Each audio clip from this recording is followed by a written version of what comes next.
छोटे से गांव में एक ब्राह्मण रहता था। उसका नाम रामकृष्ण था। वो अपनी विद्या और पवित्रता के लिए प्रसिद्ध था। गांव के लोग उसे सम्मान की दृष्टि से देखते थे, क्योंकि वह एक अच्छा और धार्मिक व्यक्ति था। हालांकि उसकी एक बड़ी कमजोरी थी, लालच। वो सदा धन और संपत्ति के पीछे भागता रहता था, भले ही उसके पास पहले से ही पर्याप्त था। रामकृष्ण का एक छोटा सा आश्रम था, जहां वह वेद, शास्त्र और धार्मिक कथाएं पढ़ाया करता था। उसकी साधना में गहरी निष्ठा थी, लेकिन उसे हमेशा अधिक धन और ऐश्वर्य की इच्छा रहती थी। वह सोचता था, अगर मेरे पास और अधिक धन होगा तो मैं और अधिक भव्य पूजा अर्चना कर सकूंगा और मेरा नाम पूरे देश में प्रसिद्ध होगा। इसी लालच ने उसकी मनोस्थिति को विकृत कर दिया था। एक दिन गांव में एक साधु बाबा आए। उनका चेहरा तेज से भरा हुआ था और उनकी आंखों में गहरी समझ थी। साधु बाबा को देखकर सभी गांव वाले उन्हें सम्मान देने के लिए जुट गए। रामकृष्ण भी उनके दर्शन के लिए गया। बाबा ने रामकृष्ण को देखा और कहा, तुम्हारे अंदर एक बड़ा आंतरिक शांति का खजाना छिपा हुआ है, लेकिन तुम उसे पहचान नहीं पा रहे हो, क्योंकि तुम बाहरी वस्तुओं में खुशी की तलाश कर रहे हो। रामकृष्ण बाबा के शब्दों पर हंसते हुए बोला, आप सही कहते हैं बाबा, लेकिन यदि मेरे पास धन होगा तो मैं और अधिक अच्छे काम कर पाऊंगा और इसके द्वारा लोग मुझे सम्मान देंगे। साधु बाबा मुस्कुराए और कहा, तुम्हारी सोच में गलती है रामकृष्ण।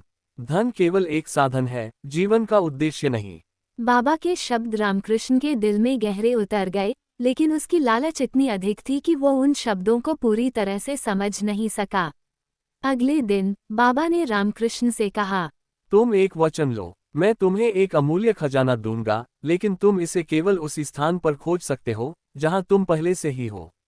रामकृष्ण को यह वचन बड़ा आकर्षक लगा और उसने खुशी खुशी बाबा का वचन लिया। बाबा ने कहा, तुम्हारे पास जो कुछ है उसे संतुष्ट होकर स्वीकार करो। सच्चा खजाना तुम्हारे भीतर ही है। ये कहकर बाबा ने आश्रम छोड़ दिया और कुछ दिनों बाद वह गांव से चले गए। रामकृष्ण को बाबा के शब्दों ने उलझन में डाल दिया। वह सोचने लगा, खजाना तो मेरे पास पहले से है, लेकिन मुझे क्यों नहीं दिखाई देता। उसने बार बार उस खजाने की खोज की, लेकिन कुछ हाथ नहीं लगा। उसकी लालच और बढ़ गई। अब वो किसी भी हालत में धन की तलाश में था। एक दिन जब वह जंगल में भटक रहा था, उसने एक पुराने जर्जर कुएं के पास एक गहना पड़ा देखा। ये गहना अत्यंत कीमती और भव्य था। रामकृष्ण ने खुशी खुशी गहने को उठाया और उसे अपने पास रख लिया। वो बहुत खुश हुआ और सोचने लगा कि अब वो इस गहने को बेचकर काफी धन कमा सकता है। लेकिन जैसे ही उसने गहने को अपने पास रखा, एक आवाज आई, तुमने जो किया वह गलत है। वह गहना तुम्हारा नहीं है। तुमने उसे अपने लालच के कारण पाया है, न कि ईमानदारी से। यह आवाज वही बाबा की थी, जो कहीं न कहीं आसपास ही थे। रामकृष्ण ने गहना फेंक दिया और बाबा के पास दौड़ा। बाबा ने उसे देखकर कहा, अब तुम समझ गए हो रामकृष्ण। तुमने जो खजाना ढूंढा था वह केवल तुम्हारे भीतर था। तुम्हारी आत्मा ही सबसे कीमती है। धन से ज्यादा कीमती संतोष और आत्मा की शांति है। इसीलिए तुम्हें बाहरी दुनिया में खजाना नहीं मिला। रामकृष्ण को अपनी गलती का एहसास हुआ। उसने गहने को छोड़ दिया और अब वो केवल अपनी साधना में ध्यान लगाने लगा। उसे यह समझ में आ गया कि सच्चा सुख बाहरी वस्तुओं में नहीं, बल्कि आंतरिक शांति में है। वो फिर से अपने आश्रम में लौट आया और गांव वालों को शिक्षा देने लगा।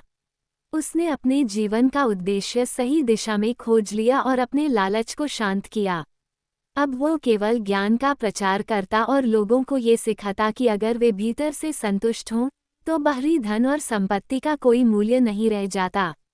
रामकृष्ण की इस परिवर्तन की कहानी पूरे गांव में फैल गई और लोग उसकी निष्ठा और साधना की सराहना करने लगे।